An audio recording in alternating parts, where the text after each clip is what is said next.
Kaya pala ganito ang naging resulta ng kapalaran ko.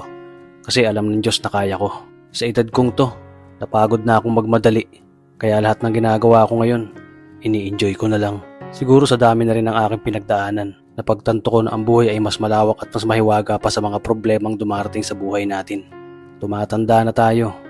Di nyo ba kayang magmahal na lalaking hindi gwapo? Basta gwapo panalo, gwapo lang ang gusto. Tapos kapag niloko kayo, dinadamay nyo lahat na lalaki sa mundo. Nakesyo lahat na lalaki, manluloko. Bakit? Najowa mo na ba tatay ko?